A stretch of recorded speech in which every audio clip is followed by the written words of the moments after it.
Greetings YouTube and welcome to the Dragon Network. Before I get into the next video, I just figured to take a quick moment to follow up on my Lord of the Tachyon Galaxy sneak peek, where I was actually doing a lot of trading. Like, what you saw before was just my haul from that set, but then there was the stuff I picked up outside from Lord of the Tachyon Galaxy, like for Yu-Gi-Oh! Trades. I picked up this thing, a Secret Pot, DT Trap Dust Shoot. This is the second DT card I own now, because again, Canada does not have dual terminals.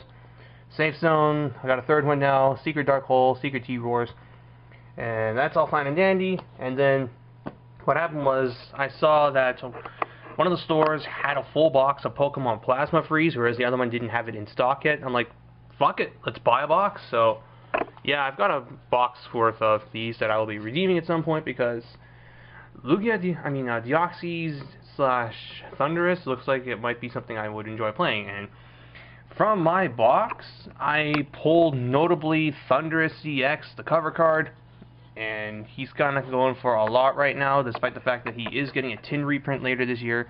But I don't know what I would want to get for him at this point, or if I just want to keep it and try and build a deck later on, because best deck in format being budget after September sounds pretty fun.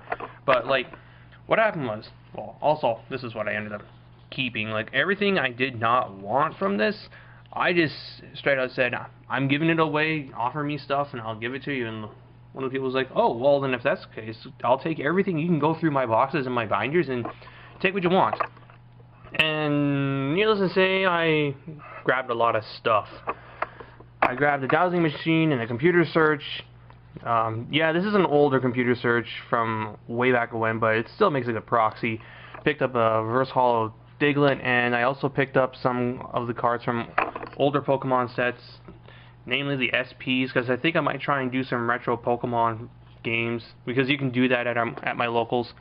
So yeah, I'll try and build Dialga, maybe Luxchamp, one of the most hated decks of all time. Yeah, I know, I'm being that guy. And then I also picked up 2 copies of Victini and a Victory Piece, another Laser, Reverse Hollow Energies that I don't have, Reverse Hollow Gibble Gebite, Delta Species for Ralligator. This,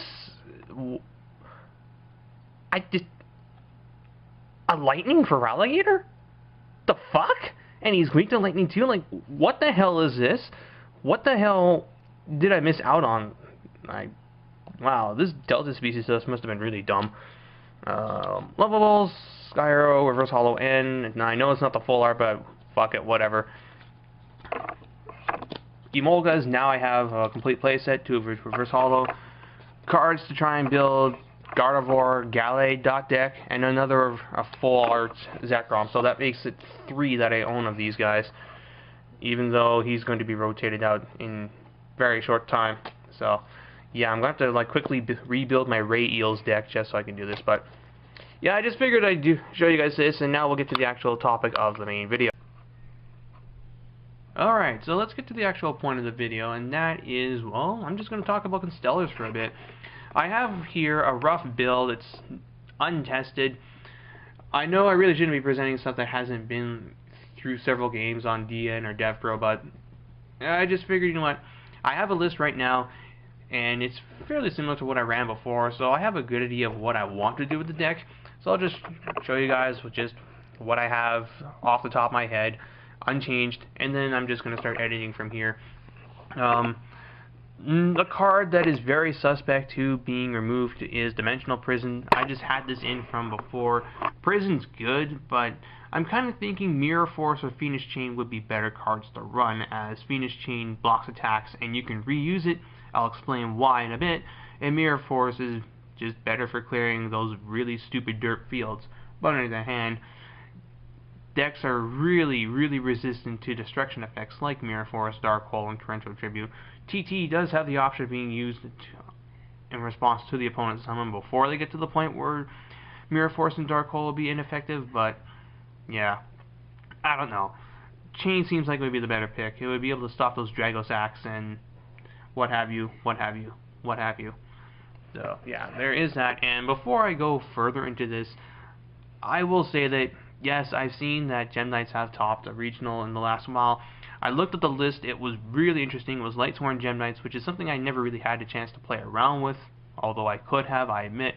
But yeah, I decided to make amends and play around with Lightsworn Gem Knights for a little bit, and I have to say I'm really liking how it's running, and I do have a list that I will gladly show you guys.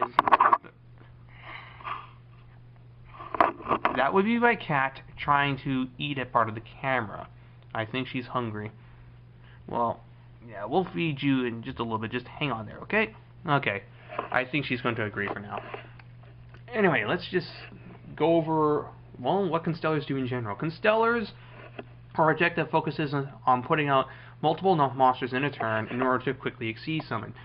And while this strategy is very similar to Evil Swarm, what Constellar have going for them is just they have better overall monsters to run. Like, don't get me wrong, Ophion and Bahamut are good cards, but Pleiades, M7, these things are just absolutely disgusting. The things you can do with Pleiades and yeah, Pleiades in general.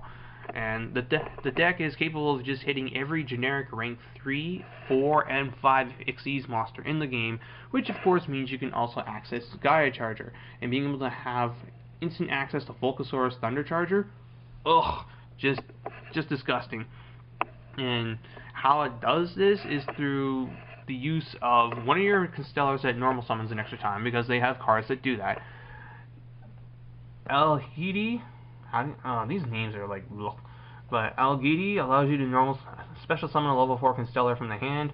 Pollux gives you an additional normal summon. Sombre lets you remove a Constellar from the graveyard to add one from your graveyard to your hand, and then normal summon an extra time. And you are going to be going for Chaos most of the time. When Chaos is, well, while it's on the field, you can target. Okay, where were we? Yeah, I know. This is going to be one of those videos, I think. Ah, fuck it. I'll keep it in. You guys like cats. So, let's try this again. So, yeah, all these guys give you additional normal summons, and your key guided summon is going to be Constellar. Chaos, up to 2 times in a turn, you can target any Constellar monster on the field, and you can either raise its level or lower its level. So what Chaos lets you do is, basically, he can bump up himself and another Constellar up to 5, letting you make a rank 5, or you can lower themselves down to 3 if you have to make a rank 3, but more often than not, you're going to be going to a rank 5, and it's going to be either Pleiades, Tiraz, or Volcasaurus. And the reason why I keep talking about Pleiades so much is his effect is just, it's amazing. He's a 2500 attacker, so that's decent. And once per turn, during either turn, you can detach to bounce any card in the field back to the hand. Yeah, that's insane. You can bounce back your opponent's monsters, i.e. Ophion, Dracosac. You can bounce back spells and traps, so they're tanky. If you really need just to deal with that for a turn, you can bounce their tanky. You can bounce your own tanky back to the hand to reuse it on the next turn. You can bounce your Call to Haunted. You can even use Safe Zone. You can have Pleiades target your Safe Zone, change Safe Zone, target their Megalo. Safe Zone then returns to the hand, so Safe Zone's removed from the field, Megalo dies. And that's one way you can get around a big boss monster that you don't want your opponent to have back into the hand. Awesome! And you can just, yeah, and if there's a problem, Pleiades will clear it out of the way. And once Pleiades is done using his materials, you can just Xyz change into Ptolemy M7, who, as we all know, is a pretty good card in itself. You can bounce a monster on the field or in the graveyard to the owner's hand. However, if you summon him through his effect, you just can't use it that turn. But hey, he's a 27 meter, and they're all light, so Honest works. And because Chaos is a Beast Warrior, you can search it out through Tanky, and Tanky is searchable through Fire Fist Bear, which I don't have, so we're just going to pretend this Gorilla is one. And if that's not enough for you, you can also search out any Constellar monster through Sheraton, who's a level 3 Stratos for the deck. Awesome. He can also search himself out. Crazy. And I've just got basic spells and traps to back him up. Lance and MST to deal with back row. Rhoda searches out Pollux, which is great. You got Bahamus, Call, Prison, which again I might drop for Phoenix Chain or Force. TT, Safe Zone, 2 Psalms. And then for the extra deck, you've got your 2 M7, 2 Pleiades. 1 Precept, rank 4, needs 2 Constellars. He's 2400. And once per turn, during the damage step of either player's turn, when a Constellar monster you control is battling, you can have him detach material to gain 1000. So, yeah, any Constellar monster that battles for the turn, you can detach to make them up by 1000. Himself becomes a 3400 beater. M7, 3700. So yeah, like this is pretty good. Although I wouldn't really run more than one of. Then you've got Omega. He's your Forbidden Lance on legs. You've seen me abuse this to no end in Thunder Spammer, so I won't go too much more on him. And then yeah, you've got Tyrus, Volca, Dynamo. The deck's light, so why not? Dweller. Should probably use 2 of these. Cowboy, Shockmaster, Black Ship, and Zenmain. So yeah, like I said, this is just more or less my ethereal deck. I had an idea for a list in my head, so I just put it out here so you guys can see it. It's very subject to change, not finalized, etc, etc, etc, but I figure it would be a good way to introduce you guys into the deck, see how it runs, and if anyone else is also playing Constellar but don't know where to start, then this is a good way to go for it. Sombre shouldn't be too hard to pick up compared to, say, Evils from Kikyon. He is probably going to be maybe $10 at the most, so $30 for a playset of this. And if you already bought your box of Hidden Arsenal 7 looking to get like all the really good exceeds out of it, then you should probably have playsets of all these. Kyle's maybe not, but again, he's not terribly expensive either. The only really expensive card of the deck is going to be Bear, because he's 45 to 50 for Unlimited and 50 plus for First Edition, but my prediction is that with Tachyon Galaxy now coming out, Fire Fist as is just might not be able to keep up with how fast the format will be. They did not get chicken in this set, which means you can't build 3-axis Fire Fist, which in itself is like not topping near as much as it used to with how derpy Japan's format has become. So I don't know, Fire Fist, it just might drop down a tier and fall into the same tier as this. And as far as where this goes, as far as matchups, I again cannot comment on that. I just happen to know off the top of my head that it has a really good Evil Swarm matchup.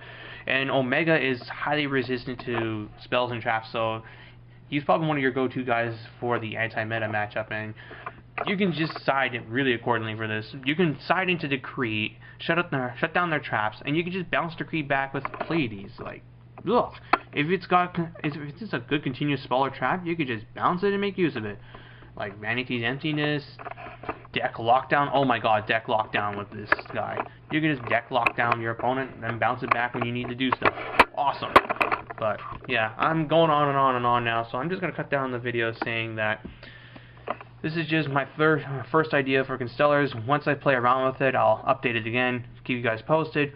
This will definitely be a fun deck to play, and honestly, it would be one of my picks for one of the best decks to run at the start of next format, because at worst, Fire Formation Tanky will go to 1, maybe 2, and if that's the case, then the deck is still playable, and it's just really solid. It's just sadly nowhere near as derpy as the other decks that we have right now, and therefore it just cannot keep up. But in the hands of a good player, it'll still do some decent damage. So that being said, thank you all for watching, and until the next time, this is Obelisk, TGS, jacking out.